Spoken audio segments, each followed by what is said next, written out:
come on. Do you think that they never will plow up the Serengeti Plain just because we like to watch elephants and wildebeest? This is the Vance Crow Podcast. Welcome back to the podcast. I'm glad you're here.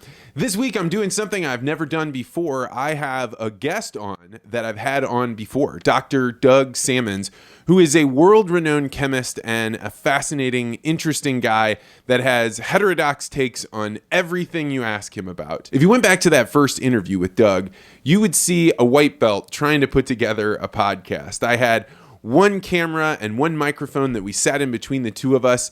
And on my camera, every 29 minutes, I had to lean over and try and hit the button twice to stop it and start it again because it would shut off after 30 minutes of recording.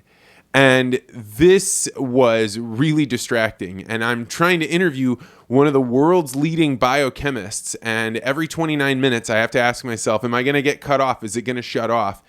And I didn't get everything out of that interview that I knew was possible to get because I know how great it is to talk with Dr. Sammons, and I felt like the first time out of the gate was a good interview. I'm proud of it for where I was at the time, but it was nowhere near the type of information that would be valuable for you to hear. And so I've been waiting to get good enough to have Dr. Sammons back on the podcast. And something big happened last week, and that is that St. Louis Bank, who is, you've probably heard me talk about them before. I'm on the board of directors for the bank. I've actually interviewed their chief credit officer, their attorney, other board members. St. Louis Bank came to me and said, we love the show. We love how you're featuring people from the St. Louis area. We love how you respect expertise. We love how you dive deep and understand what people are really all about when you give them a long chance to explain themselves. And so they asked me, is there anything we can do to support the podcast so you can do more interviews, so that your interviews can be better, so that you can drive forward the type of audience that you're looking to get? And man, I'm really humbled by that. And it's like an experience to have a group of people that you know are working hard to run their own business to say, we think supporting you supports our community and it supports the bank itself. So what can we do? And so they sponsored the podcast so that I could make some really serious equipment upgrades. You'll notice I don't have to lean over and start and stop the camera anymore. I also have 2 camera angles that I can add into the YouTube component. And I've also seriously upgraded both my computer and the software that I use to be able to process the digital files that are going through here. All of this is to say that St. Louis Bank really helped me out. And as a small business that's trying to build and grow and be doing the things that I love doing, getting out and giving public talks, putting on workshops to help people become tangibly better communicators, and consulting, getting in the weeds and trying to figure out, hey, what is your communications problem and what can we do to help solve it? By St. Louis Bank supporting the podcast, they're helping me to get to my dreams.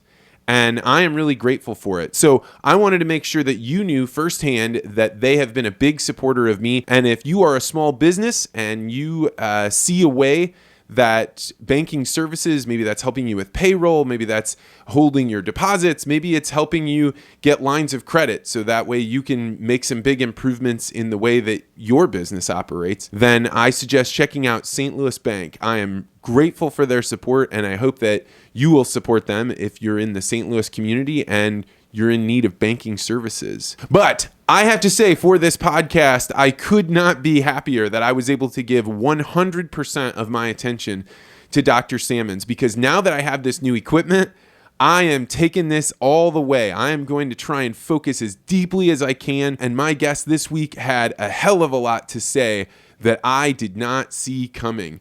He has some really unique opinions on how quickly the rest of the world is going to upgrade their ability to grow commodity crops, rice, wheat, corn, soy.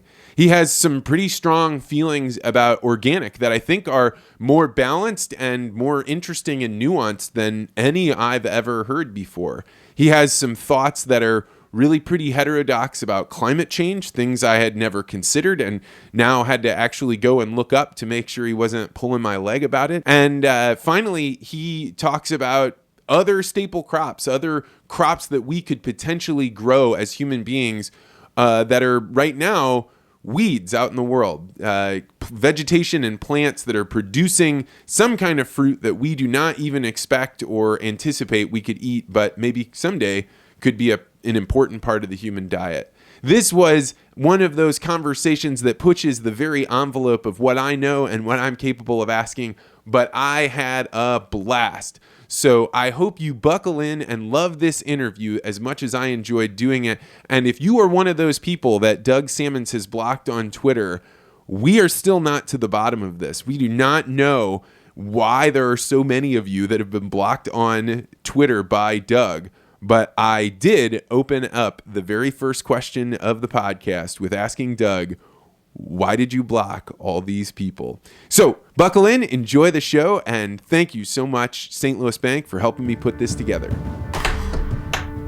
Dr. Doug Sammons, welcome back to the podcast. Thanks, Vance. It's nice to be here. So last week I was on Twitter just after you had agreed that you would come on, and I was excitedly telling people.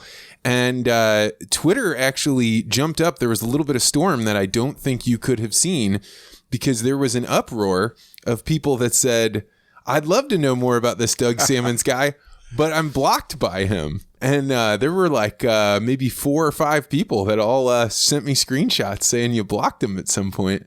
You know, I don't think I have blocked. I block a few people that I followed that just perpetually put up sports and ugly stuff. And I am not into that. So I just turned it. And so the others that I like, that like put their pets up all the time and other stuff, I just put less of this. Well, the combination of people that put that up there, it led me to believe that there must be something off, because it would be like you going out of your way to block people. No, it doesn't make any sense. I don't block anybody. In fact, I'm not even sure I know how to, but that's what I thought. But there are some few people that just had just really weird stuff all the time, not just like once in a while. It's just, it was perpetual, and I'm just not interested in that crap. So. I mean, I'm super tight about what I follow on Twitter, because to me, when you open up Twitter, you are giving 100% of the most valuable thing that you own, your attention. And if somebody's putting up stuff about their political beliefs, their opinions on things, like, I just don't have time for it. So I did a couple of things to clean up my Twitter feed that were really helpful. Have you ever used muted words?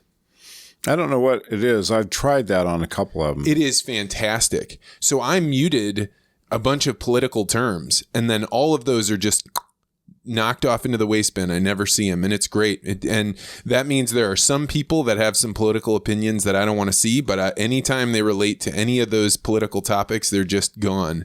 And then I also am a big fan of unfollowing people. I don't ever mean for it to hurt anybody's feelings, but for me, it's like, yeah, I think I've done that to a couple of people, but I'm not really sure to tell you the truth. But I mean, some I just put less of this, but I don't know. The only couple, maybe 2 or 3 or 4 people I blocked were just, I mean, obscene or really terrible stuff that I just didn't want. Yeah, I mean, I used to think. So I'm interested then that they complain to you that they would like to follow me. These are people that I respect quite a bit. So I was surprised. Not them. So those people, I'm not sure. I get tweets from you, or like Randy Kerstetter I follow, that are not available. I don't know why they're not available. It just has a gray box that this tweet's not available. Yeah, there's some weirdness to all of these things. And, you know, I used to have almost no humility about how difficult it was to learn a new platform. I was like, you just get on there, you play with it, and then you figure it out. But I recently started trying to use Instagram, and it is as though I've stumbled into Japan and I'm trying to figure out how to do physics or something. Like, none of it works for me the way that I think it should. People are fast and loose on what they do. And so for me, the amount of time to learn a new platform has been humbling. I actually have way more sympathy for people that join a new platform than I ever used to have. I think one platform is enough for me, and it might even be what I want to do. Okay, so I spend some time on it and try to read the ag stuff, particularly things that are global ag food things, and send those on. But a lot of the stuff, I still get half of them are somebody's favorite sports team or other. I don't care about it. Yeah. At all. For me, the check that I have is, did I arrive at this conclusion that I want to share with people purely because it's my opinion, right? That, and that's what sports is. I feel strongly that's the way politics are. So I do my best not to include any of that stuff.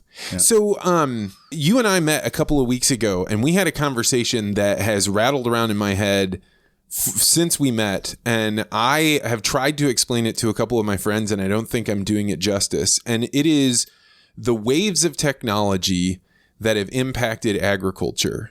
And I thought that this was an interesting take that you had on how did we move forward in agriculture, and then where do you think it's going in the future?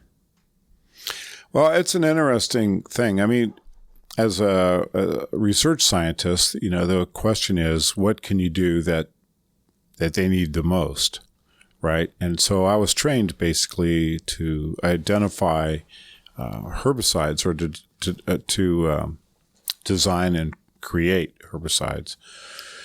And after a few years and realizing I couldn't do that, I could design inhibitors, but I couldn't make them herbicides. A big difference. Meaning that they wouldn't just kill a plant. Right.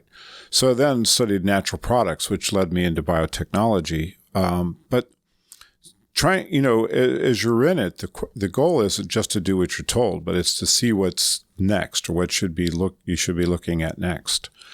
During that time was basically the end of the herbicide discovery program at Monsanto that had been very lucrative for almost 30 years. So how did it die? It died because none of the compounds we could discover, which were scarce, had a market because glyphosate was cannibalizing all of the herbicide markets. And so the reason for that was it cost so much money to create a product that would be on some segment of the market. And then if there was a way for glyphosate to be used in that market, well, it was gone overnight. I remember one year when they talked about introducing glyphosate into the burned out markets for wheat in Saskatchewan, and they made so much money just overnight, just decided to use it. So, and for people that don't know what that is, the burn down market would be you want wheat to move into its stage where it starts drying out so that way you can harvest it? Well, that's a different kind of burn down. This was to kill all the weeds before you plant. Oh, okay. Okay, and so glyphosate wasn't specific. It would kill the wheat, but so you spray it before planting and then plant. So they'd been using some other herbicides for that, and glyphosate fit nicely in the market and did a good job. And, just overnight, just make a huge amount of money. So so then the question becomes obvious. So what does it take to really create a new herbicide? And is there a market? And can it compete with the generics? And so that problem actually exists today. So you have some herbicides that have a lot of resistance, but not so much resistance that they've been taken off the market. They still have market segments they're good at and work in. And so it is with glyphosate. Glyphosate basically just has a couple flaws, and those flaws happen to be big enough to create a lot of opportunity for the herbicides that got pushed out the last 15 years. And so people are reintroducing combinations. The problem is it costs a lot of money, a lot more money than glyphosate. And so where does that money have to come from? So this starts the argument of transitions of technology from one kind to another. So there are some new herbicide discovery compounds or herbicide discovery companies that want to create a new glyphosate. Well, do we need a new glyphosate? Okay.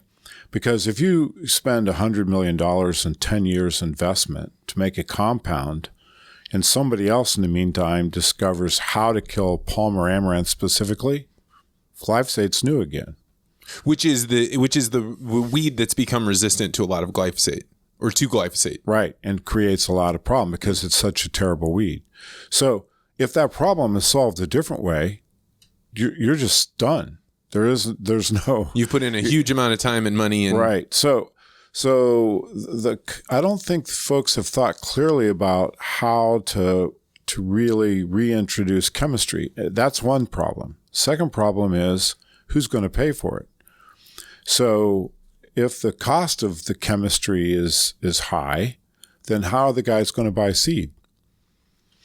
So when glyphosate took over and the price of glyphosate went down, price of weed control went down, farmers could spend more money on seed and other inputs and chemical and machinery and so on. And so now we want to turn the clock back and we want them all to pay more for chemistry. Well, the price of corn's not higher. The price of soybeans is not higher. But it will be soon, you say. But it's not the case. So when I started at Monsanto, there was a guy from the USDA came and he gave us this lecture about how soybeans were becoming a big product in South America, Brazil in particular, Argentina. And how fields were being planted that were so big you couldn't even see the edges from a Cessna airplane. Okay. And so after I visited there later, I could see that it was true. I mean, we drove for 6 hours on a freeway, 70 miles an hour, never saw a farmhouse, and saw only soybeans. Okay. Wow. All right. So today, Brazil makes about an equivalent amount of soybeans as the U.S. And so we don't have a market control of the market for soybeans. Well, also, where do you think Africa is in the development of modern ag techniques for the production of corn and soybeans and other crops that they need? My sense is they're pretty far behind. Well, they are, but they're catching up fast, right? Remember what happened with phones, right? They didn't have to put all the telephone wire in. They just went right to cell phones. Yeah, I was there right as Kenya was getting cell phones, and it was staggering. You had people that didn't have electricity running to their house, but they were more adept at doing text messages than I was at the time because they just leapfrogged over that technology. Right. So people forget about the migration from rural areas to the cities. Happened in the U.S. It happens because life is easier, however terrible it is, than it is out in the woods and or in the desert or wherever those folks are. So as agriculture becomes modern and big in places that can do that, then those commodity crops will be produced and they won't need imports and they'll be making their own stuff. And that's going to happen. And it's going to happen all through Africa and it's going to happen all through Southeast Asia and in China. You know, it's not very often that I hear somebody making the case that Africa will be able to feed itself. Is that the position you're putting forward? Come on. Do you think that they never will plow up the Serengeti plain just because we like to watch elephants and wildebeest? No, I mean, I think if they could standardize and consolidate their farms, they'd do it in an instant. They wouldn't even blink. Those people don't want to be out there hoeing with the djembes, and it's not something they want to be doing. That's right. It's not going to happen. And so, you know, I heard the guy who was the CEO of one of the ag companies talk about they sell only generics. But his point was that 600 million people are going to move to the cities in the next 10 years. And in Africa, the average distance from a village to the next village is going to increase to something like 50 or 100 miles. The point being that all the small towns are going to become ghost towns as people move to the cities. Oh, that makes complete sense to me. So then what he was pushing for was supermarket foods, prepackaged, how we can get people good and healthy food in the cities, and the need for that because of the population increase that the cities are going to see.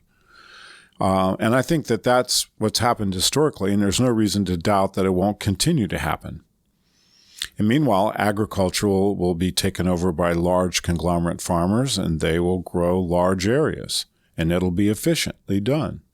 And there won't be a need for imports like there has been, and the food will be available in those regions.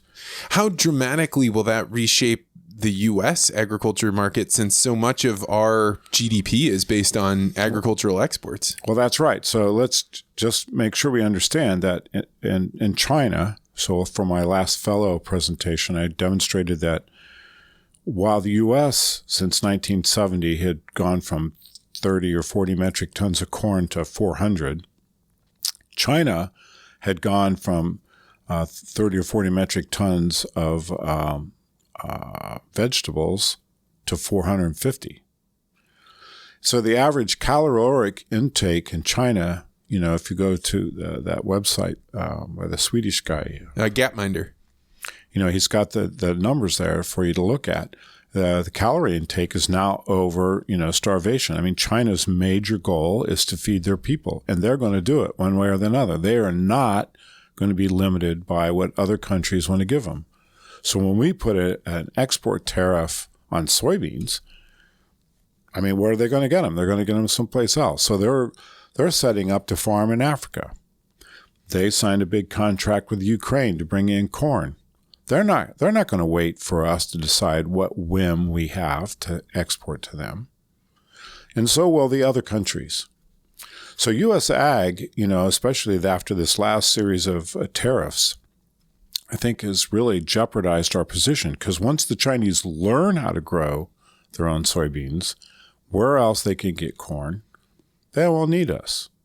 I think it's always been my intuition is that we have this land, we have soil that has, really good nutrients, and it's flat, and we have an excellent transportation system. So our comparative advantage with growing crops was so much higher that it would always keep us in the game. But you're saying that the board is going to change so dramatically in places like Africa where they can grow themselves. You could make a lot more green happen on that continent, or China being able to turn from not just vegetables but doing commodity crops, corn and soy. You think how quickly does this change take place? Well, Brazil did it in 25 or 30 years. To come up to speed to the U.S. and soybeans. And if you go to Brazil, the whole north of the Brazil hasn't changed much. It's the southern half of Brazil that's doing all this for soybeans, and Argentina. So I don't know. I think that there's fertile ground in all these continents that hasn't been put to that use at that scale and that efficiency, and that it should be and it will be. So then what will farmers grow in the Midwest? If they can't export soybeans and corn, then what? And so I think, that without saying that it'll go away, I would just say that the commodity price is not going to skyrocket, okay? It is going to stay low. And so if it stays low, and that means just barely enough, then where are you going to put your money as a farmer? You're going to put it, if the weeds are killing you, taking your crop, you can't do that. The fungicides, if they kill all your crop, you lose everything overnight. Same way with insect damage. So you have to take care of those things. So there's, it's divided up into inputs. So there's the fertilizer and the chemistry for the nutrient efficiency. There's the chemistry for pest control. There's the seed price. And there's the machine price. And the labor price. And so the labor price has gone way, way, way down because of the efficiency of the machines. Right. So which of those are you going to bring back? So the farmer's margin is already really tight. So he doesn't want to spend more money to control weeds. So if the newest self-propelled weeding machine, cultivator, can be done without a driver because it's all satellite camera detected, and it can do a good enough job to control the weeds, can it do it at a price that's competitive with the chemistry? Some people see it as a win-win. It's it might be more reliable, maybe not if you have a wet field and it's muddy and it gets stuck. But it would be less chemistry in the system, so that might be, from some people's point of view, a good thing. And are you imagining this mechanized weeding system to be pulled behind by a giant tractor, or are they going to be they'll little be self-propelled. drones? Self-propelled. Now, the drone thing, I think that's bogus. I think there's a lot of misunderstanding. It's cool technology. It's kind of neat. It's kind of flashy, pretty pictures. Well, my son-in-law has some of these drones, and they do those things. And, he does jobs, and he tells me that, you can only put that drone up for a certain amount of time, half an hour max. And then you have to change batteries. And so the conversation was about, well, you have to recharge the battery or you have to have another one. Well, so you just do that, right? Well, you can only use the battery so many times. How much are they? They're like $200. Yeah. I mean, I totally see your point. And I think, why fight gravity? You don't need a flying tractor. What you need is something that is close to the ground that's going to be able to both pick up weeds, detect fungus, and hopefully be able to help with insects in some way. And do spot treatments of chemistry and fertilizer and stuff. So one machine can do all these things if it can move, if the ground's not too muddy and it can't find a way to get everywhere. But you have that problem regardless of... Well, and maybe we'll stop farming the low spots and put those into something else that doesn't need it. So there are lots of workarounds for it. But the question is, will it ever be cheap enough to replace the price of chemistry or even decrease the price so the farmers can put the money on more fertilizer or more? So keep in mind the prospects for increasing for unit activity or unit fertility production is pretty good. The record for soybean production is over 170 bushels per acre.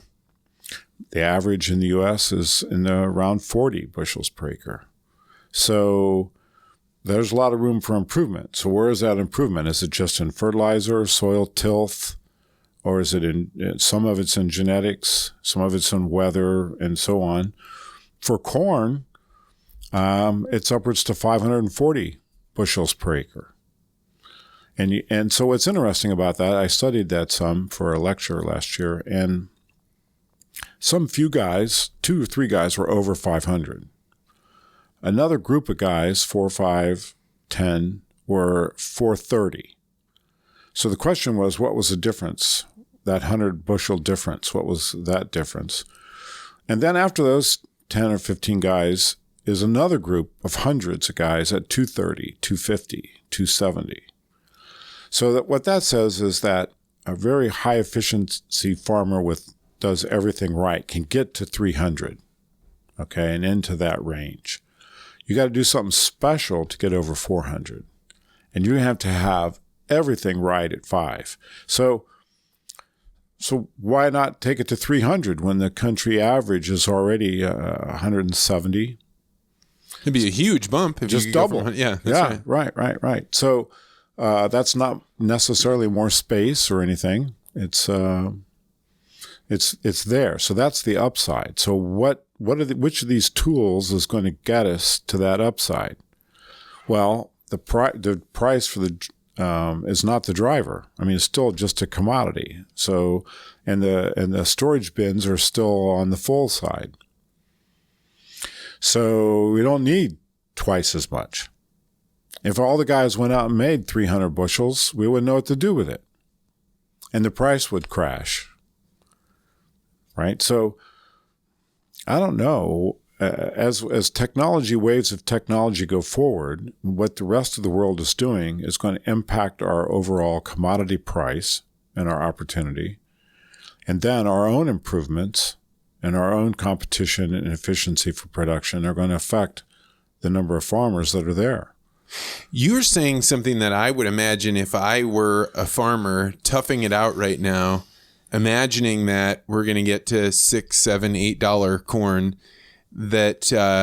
that's really taking the wind out of their sails at this point, right? Well, I hope they get all of it they can get. Okay, personally, I think they work way too hard for too little. But When there's a surplus, it's a commodity market. Okay, this is not a specialty market, and it goes like commodity markets, and they're very predictable. And so if there's excess, then the price goes down. So what do you think of the farmer that is struggling to make money in a commodity-based system that now decides one way that I can increase the value of my land, or at least the product coming off my land, is to get it certified organic and start selling organic? Well, I think there's definitely an organic niche for food, and it's because people are willing to pay more money, and so it's an obvious market trend to do it. So if it's a better way to make money for the farm, then they should consider what they need to do it. I'm in favor of organic farmers who do it right and take on the challenge and are doing what's necessary to do it. The problems that I have are that some of the guys say, well, our organic food is healthier. Okay, it's not healthier. And in fact, there could be evidence that it's less healthy because of the bacterial and fungal infections and the toxins they have, not to speak of the organic fertilizers, manures, and stuff contaminate with bacteria and systems. So if it's not washed and it's not clean, it could spawn more problems. So the healthier thing is a problem for me. It's good food, and if it's done right, it should be in the market, and it's a good thing that they get paid more for it.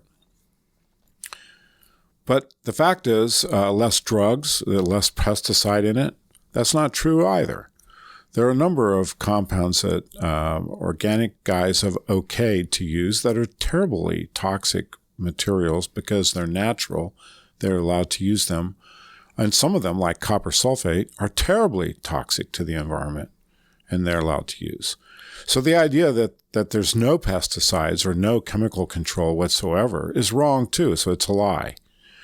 And so I disagree with that, not that they need to do it, just that they assert, in their advertising that it's safe and clean. So I don't have a problem with them doing the things they need to do to have a good crop.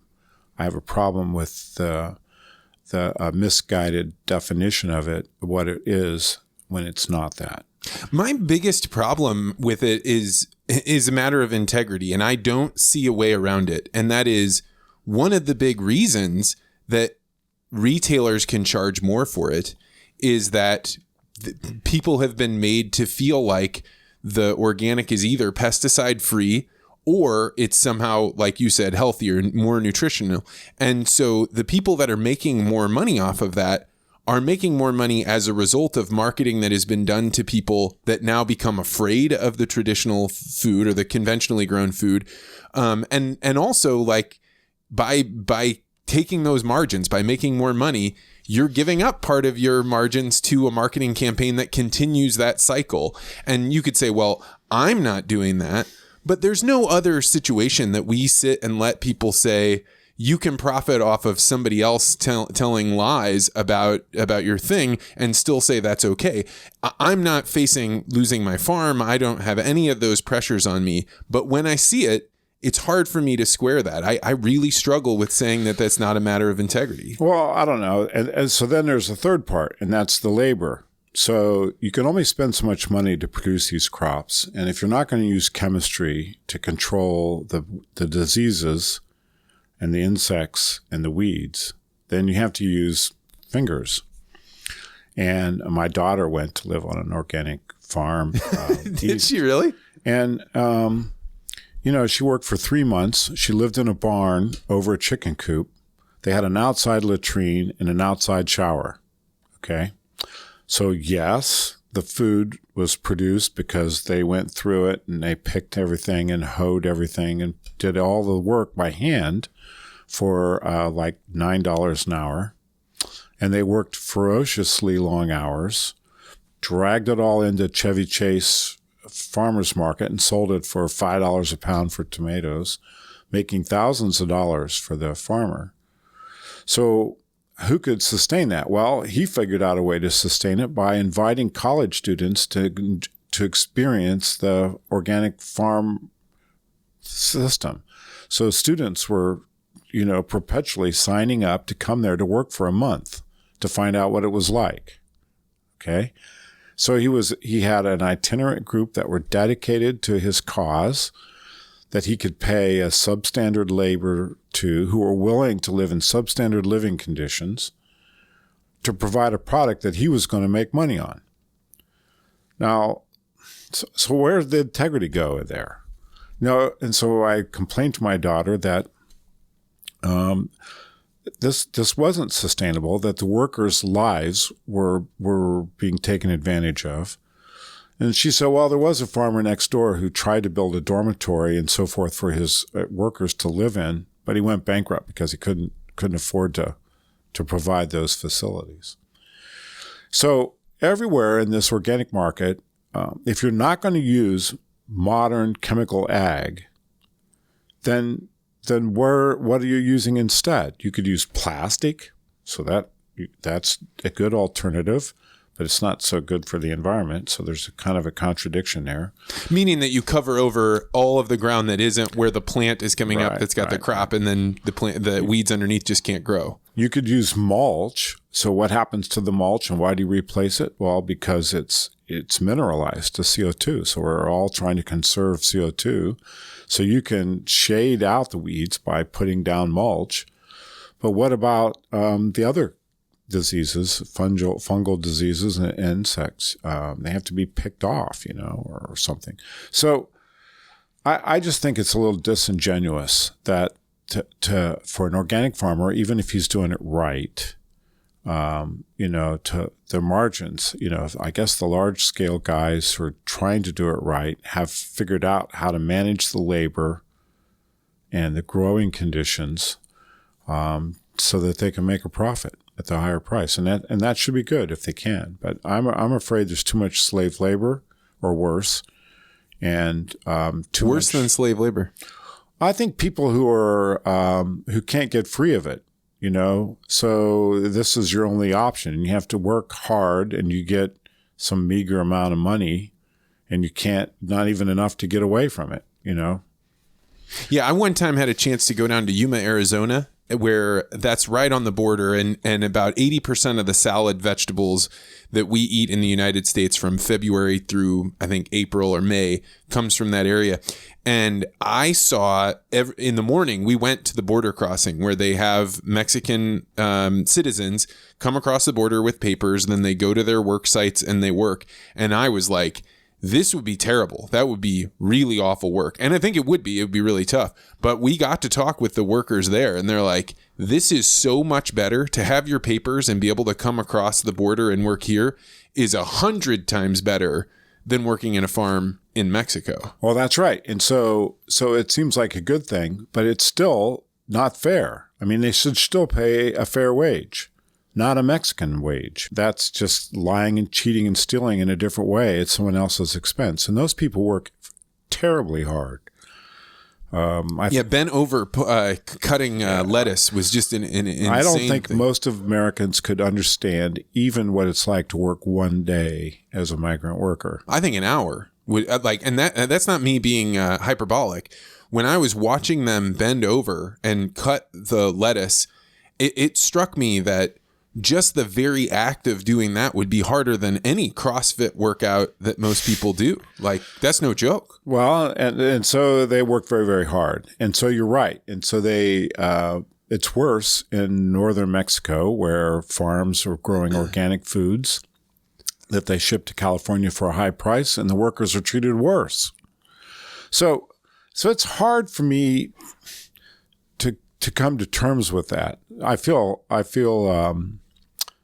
want to be supportive. I go to the grocery store for this weekend. I bought a bunch of salad, mixed green salad, says organic.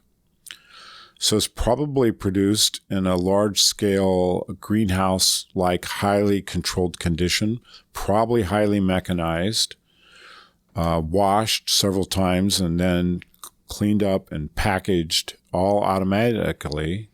So somebody has made a huge investment in equipment to provide that, I suspect. And that's just a miracle of ag, the way they do that. But if those greenhouses get some kind of a fungus infection, and they can lose a lot of the crop pretty quickly, the whole process of sterilizing it and re-cleaning it and maintaining it again becomes extremely difficult. What is your prediction on, there's been this big movement towards in-house greenhouses and all sorts of greens being built in warehouses in Brooklyn, and this kind of movement indoors. It costs a lot of money. I mean, these growing conditions, the cost of running a greenhouse is not cheap. So you say, well, you use solar energy. Well, that's all right on a hot day, but what about in the wintertime? It can be done, but it takes a significant amount of technology to harness that energy and condense it to use for those growing conditions. Now, you can grow cold weather vegetables for sure, and so you don't have to have high temperatures, but you still have to worry about all the disease issues. I mean, one of the problems that people have in the field in India right now, they're burning the wheat fields off because burning the stubble is a major way of controlling the fungal diseases for the next crop.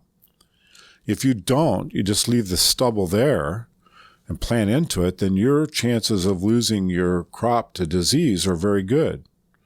So you need to spray a fungicide if you don't.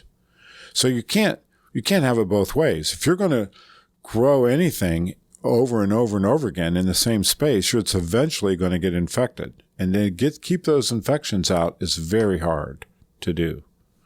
So in Doug's future world, you are not imagining that most of our food will be produced in warehouses and giant greenhouses just outside of the city? I don't think so. I think that,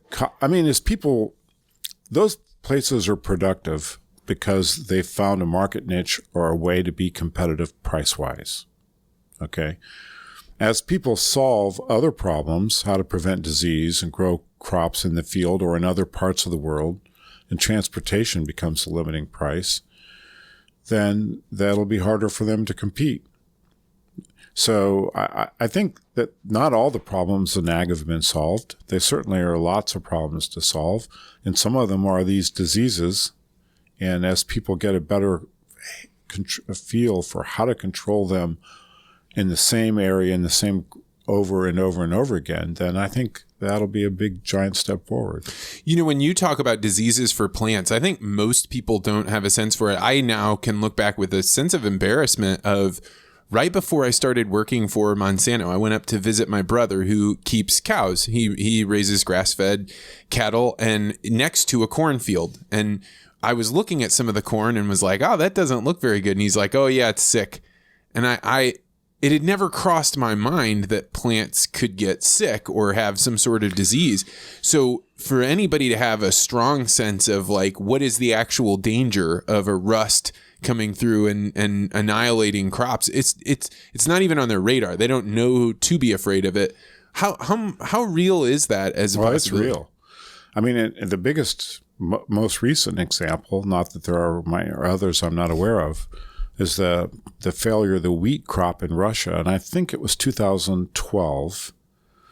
There was a huge area where wheat was destroyed by disease and no harvest. So it created a change in the markets for the price of wheat and rice, and is thought to be one of the major implicating factors for the Arab Spring Revolution. The people fighting tooth and nail in the markets in Northern Africa and Asia because the price of rice changed by a penny. Okay, there are a billion people who are dependent on the supply of some of these grains, and when there's a major change, it affects a huge number of people. So when we get ourselves limited to corn, soy, wheat, rice as the major grains, and something major happens to one of them, like God forbid the southern corn blight in the United States in the 70s, would just wiped out the corn. What is a corn blight? Describe it for people that don't. It's a disease that is very contagious and is easily moved and kills them. So plants desiccate and die prematurely. So diseases like that. I mean, the potato famine is famous, right? I mean, potatoes were a New World crop. They were brought to Europe, and the farmers in Ireland and in the UK grow potatoes to live on, which it was a sole source food. It wasn't a great thing for them, but had a market. They could grow them. They grew well. And then they got Phytophthora, and then they late blight, and they died. Wasn't one of the big challenges there? So the potato originates in Peru. There's a huge amount of genetic diversity there of all these different types of potatoes. They could be purple or orange or all kinds of things. I've seen them. But the potatoes that were in Ireland were the one particular type of potato. Well, that's one argument, but the reality let me extend is, it out for somebody that hasn't heard that this would be one type of potato that you've made clones of, hundreds of thousands of clones, and then they were vulnerable to a disease. Yeah, that's right. And so that same problem is what caused the corn blight and the southern yellow corn blight, I think it was called.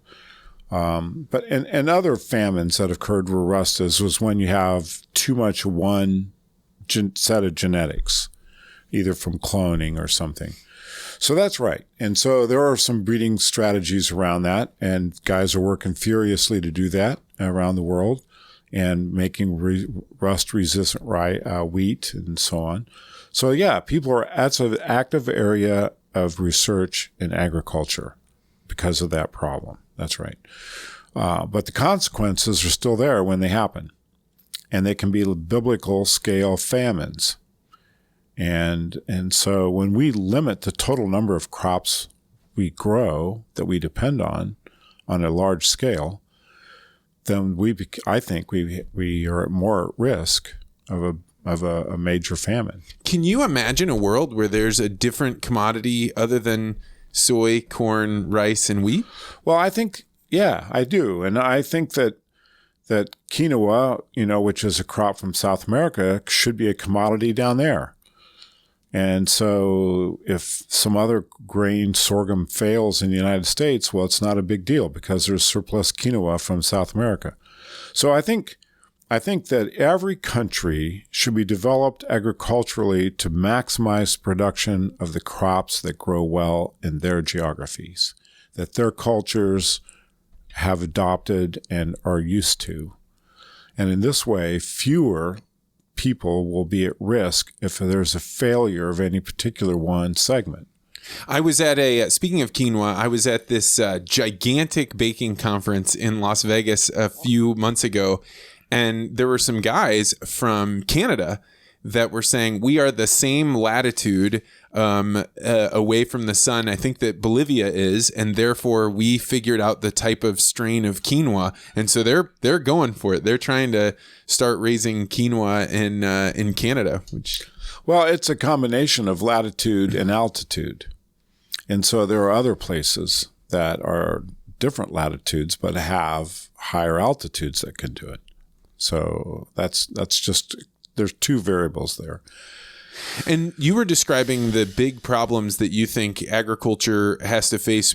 So we talked about blight and types of diseases. What are the other big problems? Storage. I mean, if you go into Africa today, into Congo or one of the West African countries that desperately needs, a vibrant corn crop, and you grow 100 bushel corn, which is still not max, because their average is about 30 today. Oh, man. Okay. They don't have the infrastructure to deal with it. Okay. The storage insects will decimate it. They don't have silos or bins to put it in. They don't have trucks to haul it away to sell it. There's not a market waiting to buy it. The whole infrastructure of the production is not there. So overnight successes in any of these areas would be a difficult problem at first. But as soon as there is a surplus, then there's lots of jobs and opportunities for lots of people to create a business, a large business. It's got to be a function of more than just a lack of capital, right? People want to build grain elevators there or ways to dry it, but it's got to be that they have trouble with their government and infrastructure, roads to get places, to get their grain where they've got to get it to go. Well, there's always the greedy person argument that these people are suppressed because somebody else is being greedy. But all of those people want the very best for themselves and their families. And if they can take a little loan and they can work harder and make it work, they will. And the guy who's even trying to, is a tick on their back, makes more money. So it's not like the buck has to stop any particular place. It's just make bucks. So I think that those folks get that. And the ones that are hardworking will do it. And the ones that aren't will go to the city. And the ones that stay will be bigger farms. So I think it'll go in the natural way that people do it, have become successful. Hard work usually wins out. Now, changing subjects, but if we're talking about the continent of Africa and how much solar power hits that, there was a time when people were talking about the ability to grow a form of petroleum using something like an algae, where you would have algae in these literally thin vats, and they would be hit with enough sunlight that they would produce an oil that you could then turn into something that you could make a car, an internal combustion engine. What happened with that? Why didn't that work? I don't know. I think in the end, all these ideas are just not very well thought out. I think, first of all, I believe that the petroleum products from the earth are the universe gift to the earth. And I don't understand why people hate it so much. What they should hate is that gasoline burns at only 22% efficiency. Okay, that's worth hating. We should be getting 85, 90% of the efficiency out of that burning. Okay, and so it is with all the petroleum products. They are a gift, and we waste it. And at being simple about it's easy to throw away, and it's not recycled or it's not reused. It's just awful. To grow something to replace that is ludicrous. We should be growing food to feed ourselves and clothe ourselves and do those things. And find better ways to capture energy from the sun to replace the petroleum products. Think about it. I saw driving in here that neighbors have all put their leaves in the gutter. There was a time when people would burn those. So what happens when you burn a tree's leaves? You burn some small percentage of the sun's energy that they captured that year, and the carbon that was captured and made into a leaf is released back. So it was there, it was taken, and it's back. So it's a cycle. The heat is the heat that would have been from the sun, but was made into chemical energy. So it's all equal. So that's a balanced equation. I've never thought about it like that. All right. So what happens if you burn the tree, the wood? Well, wait a minute. That's 50 years worth of sun energy. So that was stored like a battery. And now you've shorted the battery out and you've released all that heat that tree captured from the sun as chemical energy for over 50 years. So in a few minutes, all that energy is released. Now that's not quite in the equation. The CO2 was taken from the atmosphere, all right, and it goes back. But the heat was taken out of the system and stored. Over a long period of time and then released immediately. Same. And so then how much energy is there in a chunk of coal? I mean, millions of years ago, the energy was saved and stored. The carbon was there originally, and the carbon goes back. But the heat is sun energy from a long time ago. And now it's into the system. So you could get worried that there's way too much heat being dumped into the system. But you have to keep in mind that enough sunlight falls on the earth to be equal to all of man's industry in a year. So sunlight for an hour is equal to all of man's industry globally for a year. Okay? Wow. So what's wrong with that sun energy? Well, it's just too dilute. We don't know, we're not very good at concentrating it and using it for our purpose. Or we're not willing to. So the amount of energy we release from ancient stored energy, I'm not sure how it fits into the equation. But certainly if you have a terrarium, and the Earth is a terrarium, it's in a vacuum sealed jar. The heat can't get away unless it's by light. Okay. And so what does it do? Your terrarium, if you close the lid, gets water all over it, right? And so the water cycle runs faster.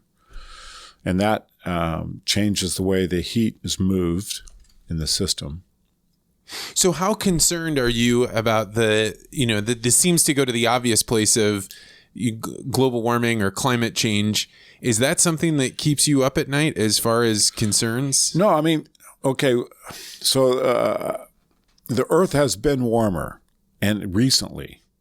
So the best evidence for this are these dehydrated trees above the tree line in Glacier National Park.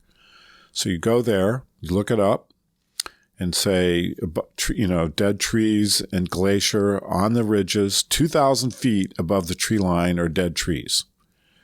So how did they get there? Well, they carbon dated them 780, 800 years ago. These trees were growing there. That's not that long ago. And the climate changed, and they died. Now, what happened to the trees in between? Well, they rotted. But the ones up on the top of the ridge, it's too dry because of the wind. And so the fungi weren't able to destroy them.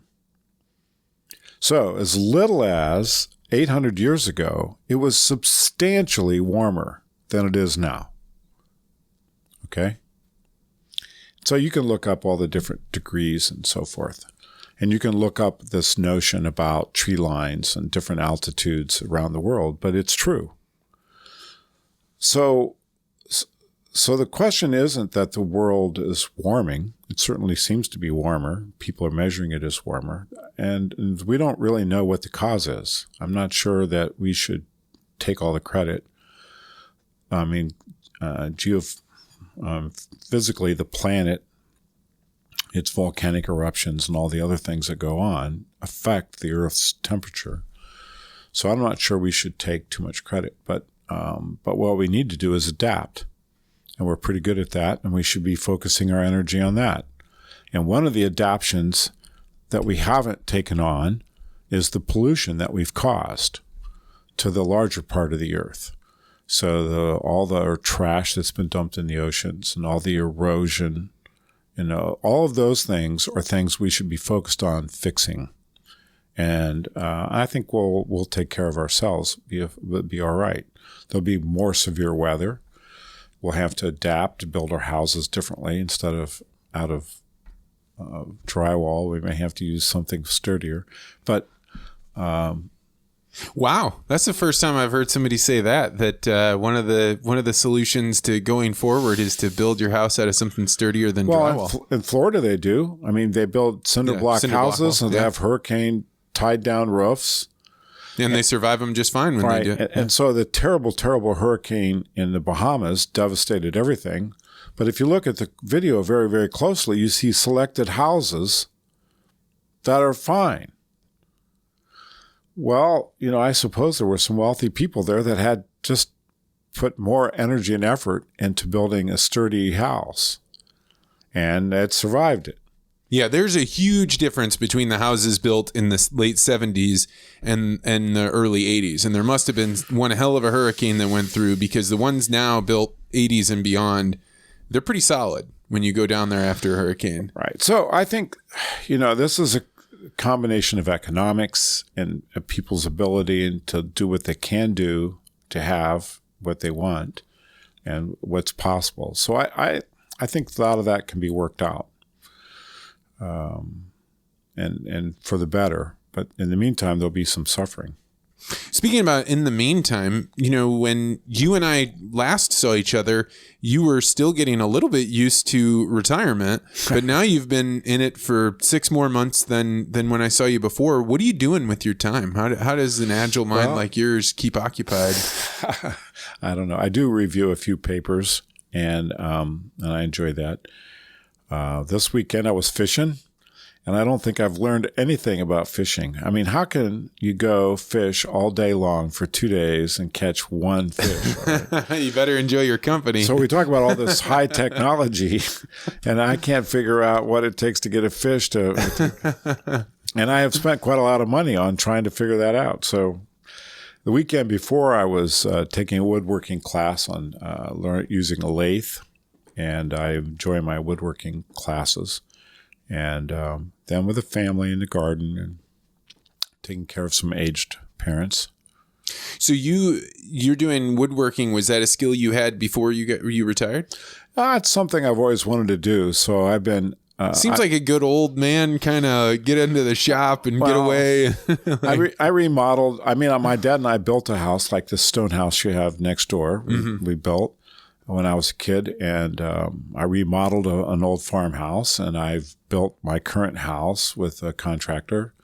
So I can do those kind of things, but making fine furniture takes a little bit more patience and skill. So I'm working on that. It's kind of a meditation, actually. Yeah. To do those things that correctly, and it's good for my mental health, I think. But it's also challenging, especially if your eye's starting to not be quite as, it's hard to see. I talk about this quite a bit on the podcast, is this concept of the flow state, which is right when you're on the edge between what you're capable of and just taking a small step further into what you're really pushing the boundaries of what you're capable of. And it's in that moment that time kind of floats away. You kind of forget where you're at and what you're doing because you're so focused on it that you get into a flow state. Would you say that is woodworking for you? Well, it was true for a lot of things that I did. I mean, my wife complains that men just get too focused. That's why they're so successful. You get too focused. I don't think that's everybody's problem. But I think, when I'm doing something I enjoy like that, time disappears. But, learning a new skill is a roller coaster thing. You practice, you know what's supposed to happen, and you can't do it. And you practice more tenaciously, and you see some minor improvements. And then all of a sudden you do it, and it's like, I can do it. So then you go to do it again, and you can't do it. So it's very frustrating, because to be able to have the high level of skill continuously, reliably, is the measure of a real skillful person, I think. Well, you and I have talked about this before because you did judo, but I'm just learning jujitsu, and you'll have this experience where you go in and you're able to land a move 5, 6, 7 times on the guys, and you come home and you're so excited, and so you go back to another class because you think, well, why not? It's so fun. I can just land all these moves, and you can't land a single thing, and it is as though you were there on day one. Right. And it really does. The more that you are able to be humble about the skills that you actually possess, the less that you have to go endure the suffering of being humbled. And I think that that's something that you don't get just by going to school or just by growing up. Like, you've got to put yourself in a situation where you're trying to learn a new skill, and you have the experience of being humbled enough times that it keeps you grounded in a way that other things don't. That's right. So this class, the school that I go to, has some of the world's most famous woodworking artists as teachers. And they seem to be a very wholesome, normal kind of group of people, down to earth. And then you see the work they've done. It's just, feel about this big. I'm sure there's some chemists right now that are like, welcome to my world, Dr. Sammons. So another thing that you do that I find to be infinitely curious, but I don't have any interest in doing, is keeping bees. Well, to be fair, my wife keeps the bees, and she does keep them as opposed to losing them, which a lot of beekeepers who try to do haven't done. But I help. I'm support staff in every way I can do. And she's got about 40 hives this year. And she's 40 hives. Yeah, my son is getting into beekeeping too, and he's got quite a few hives too. So it's a pretty busy these days. Raising bees takes quite a lot of commitment. It's not a once and done thing. It's why do you say that these days? Did it used to be? Yeah, it did used to be. You could keep bees when we started in the early 80s. They didn't need so much care. I mean, you set them up for the spring and made sure they had what they needed and reorganized the hive a little bit and came back in June, harvest the honey, and then come back in the fall, set them up for the winter. And so, 4 or 5 visits a year and you were good. These days, it's just not that. You're lucky. They have to be seen monthly for sure. And in the spring and parts of the winter, almost weekly or every 2 weeks. You have to check on them, make sure they're not need something in particular. I mean, that sounds like a de-evolution or something. That sounds like they're getting weaker. Yeah, they are. So there's a combination of diseases that they seem to not be able to shake. So they're not as fit going into the winter as they were because the mites they endured in the fall and this summer. And because they're not as healthy going into the winter, their tolerance for cold and things are a little less. And so the hive can go down. And we've noticed for the first time, last 3 years now, we've been feeding the bees in the wintertime, which we never did before. And it seems like the hive, they cluster, insects cluster. Keep in mind that what a honeybee does to survive the winter is totally unique in the insect world. I mean, they stay alive at something on the order of 70, 80, 90 degrees Fahrenheit in the hive that's outside without insulation by using chemical energy to create heat. And so that chemical energy comes from the sugar, honey. And we found that the cluster has a difficult time moving to the sugar or the honey that they've stored, and that we have to bring it to them, put it closer to them, and to ensure that they'll get it and will survive it. And we never had to do that before. So I don't know if it's just because they're weaker.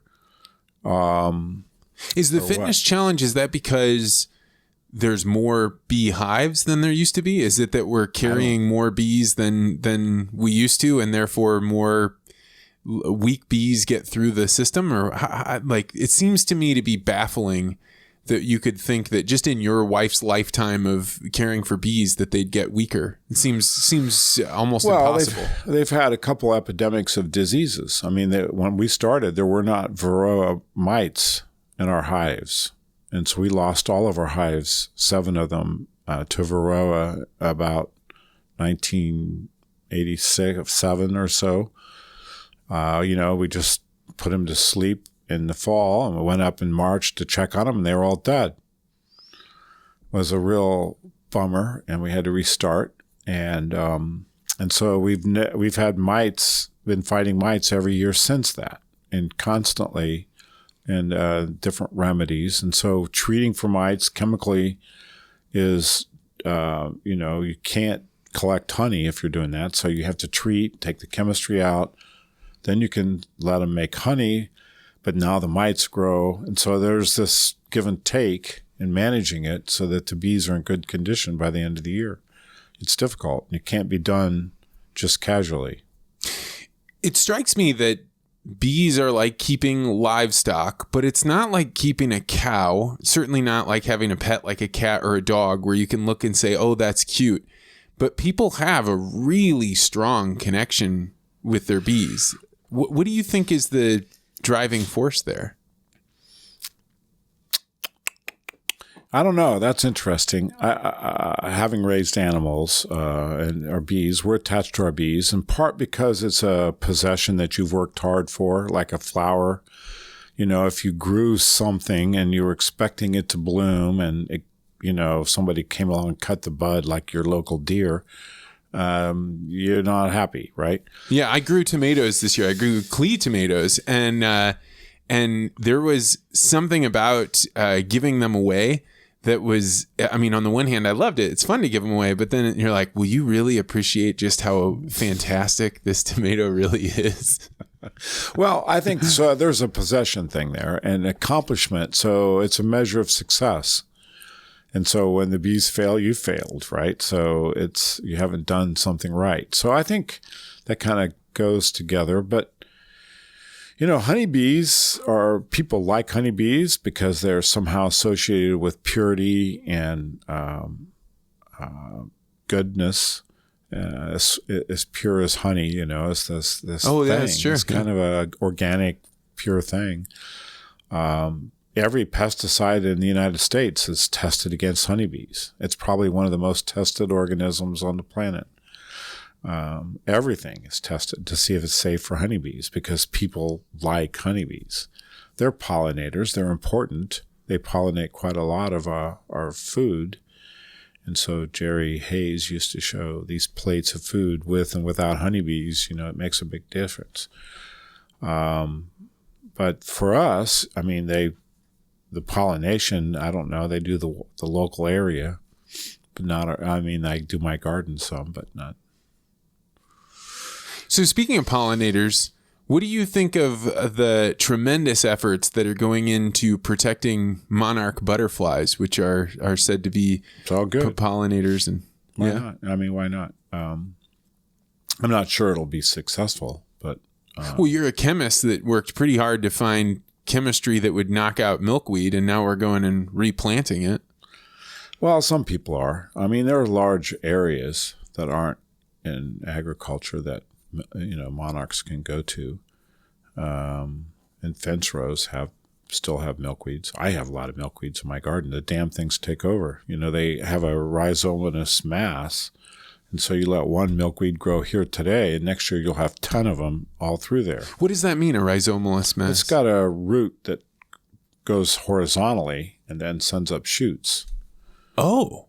So you get a patch of milkweed going, you're going to have a hard time taking it out. Yeah, I mean, they're not a hard plant. Like when I was walking beans, you'd go out with like a hook and you'd go cut them, and they were easy. That's an annual one, but once it goes through the winter and it comes back next year, it's going to be more than one. Yeah. Okay, and they'll make seed. So in my garden, they ruined my iris bed. I'll have to figure out how to get them out of there. But yeah, I think. And we plant milkweeds in our little prairie. But I think anything we can do to save the monarch, but the monarch should be a symbol for a lot of insects that are whose lifestyles are not congruent with ours. And so there's an argument on the net that a lot of insects populations have decreased substantially. And the impact of that is that there's a whole cascade of animals and so on that depended on those insects that are going to be affected.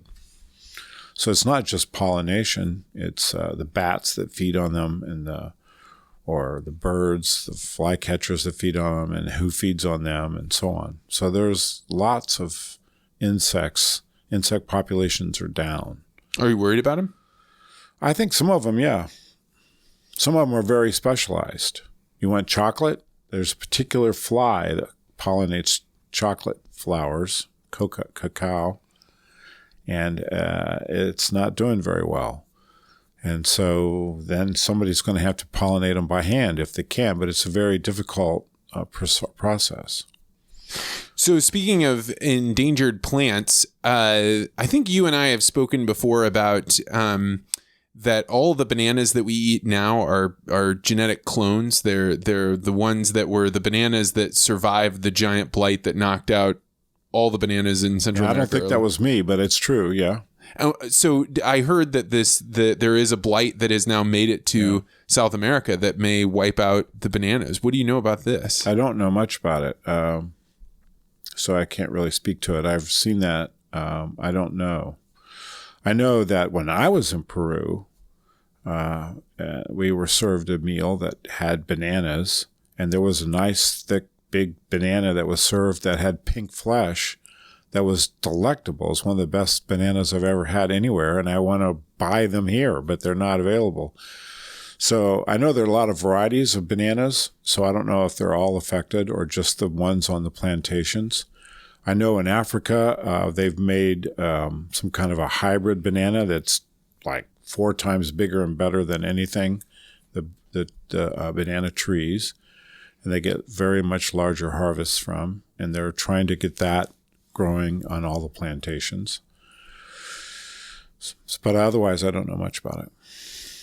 Yeah, me neither. I just know that it was there, and that for a long time I'd always heard that bananas may go extinct, or there's always a blight that could come, and now apparently the blight is there. I'll look into it more. Well, it's not just a casual food for us. For some people, it's a sustenance, and so it's not good, whatever it is. Yeah, and I mean, I think that concept of blights is like we were saying before. People don't really know that diseases can wipe entire fields out, entire crops, and they may not come back, or at least the versions that you had before, and maybe never again the way you had it.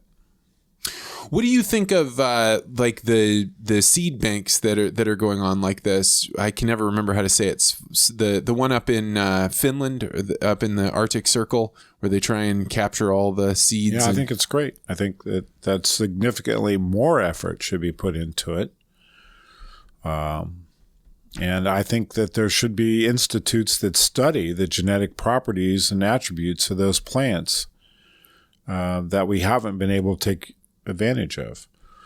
So, some people who believe in New Age crops talk about how the ones we have today were selected by, women 10,000 years ago trying to make a living and kept the seeds. And so those became the crops we have, when there are so many other plants that could have been selected that we could improve. So I would want to see us use biotechnology to improve the attributes for cropping for a lot of plants and diversify the system.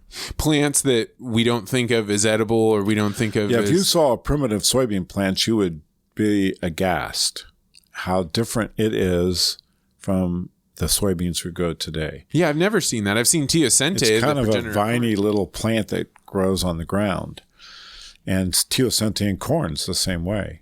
But I don't know why we think that other plants couldn't be modified in that way to a great advantage. Yeah, and I mean, really, when you look at the original bananas, or you look at carrots, I mean, to look at what a carrot came from, it looks like it's just a regular root. Somebody must have just been gnawing on it until they figured out, like, well, we could produce these and make them a lot bigger and a lot better. Yeah. So I think there's lots of opportunity, and we don't do enough of it. Too much of what's focused on are the current commodities and markets and business plans. When for a long-term future, in the context of global warming, we should be learning everything we can about all those plants that are in those seed banks. What do you think it takes to make that happen? I mean, financial incentive. I think it takes, I don't know. It's hard to say, but I would say if the government has a USDA, should the UN have a global agricultural thing? And so that all the world contributes money instead of just for peacekeeping, but for research on ag. And there are institutes that are global, but it should be done on a larger scale, more cohesively. So when you were talking about focus, and you said, what should we be focusing on? You have, is it 6 kids? 7. 7 kids. What have you been telling them all along they should focus on as they get ready to go into adulthood? Well, that's a big question. They all have particular and special goals, and so the advice wouldn't be the same. But I think working hard is one of them, and being honest and having a high level of integrity are basic things. So I think we've got that. Well, good. Yeah. That's a great thing for a father to be able to say. Yeah. Well, Doug, I am so grateful that you were willing to stop by after your fishing trip and come by. You were my first guest that I've had back on the podcast, but you're one of my favorite people to talk with. So I'm so grateful you were willing to stop by and chat. Well, thanks very much, Vance, and I'm glad to see things are going well for you. Keep up the good work. Thanks. We'll see you again. Yep. Well, that's going to do it for this week's podcast. Thank you, Dr. Doug Sammons, for coming by and doing the interview. If you are one of those people that might find what Doug says interesting, then I hope you will go to his Twitter feed. Hopefully you have not been banned. We still don't know why that was. I suspect there's some sort of mistake happening here, and we'll get it resolved. But if you are the type of person that enjoyed what Dr. Doug Sammons had to say, go check him out on Twitter. He is Wilted Weeds, and he's an enjoyable guy. He's kind of fun, and watch out, because I would hate to see you get blocked by Doug. I don't know what you guys are doing out there to get blocked, but in any case, we'll figure that out, and when we do find out what happened, I'll come back and tell you. To close out, know that I have an As the Crow Flies episode coming up here on Friday. I'm excited about this one. I've got it nailed down to one of two topics. It is either on the topic of friendship and how you are the average of the 5 people that you spend the most time with, or I want to talk about learning how to introduce yourself so that it's not so awkward. I've been putting on some classes about this subject, and I finally was able to describe that idea that we call the skyhook in a way that I think is interesting and something that could help you at all these upcoming things that are going to happen through Thanksgiving and Christmas. So we'll see which one of these two I put together. No matter what, I'll do them both at some point.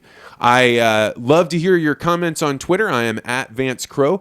And if you know of any group that you think would love hearing one of my workshops about how to become a tangibly better communicator, want to invite me to give a speech about some of the things that we talk about either on the podcast or in my past, or just want to communicate, just let me know. You can find out more about my company at vancecrow.com. So without further ado, I'm going to jump off here, but we'll see you on Friday.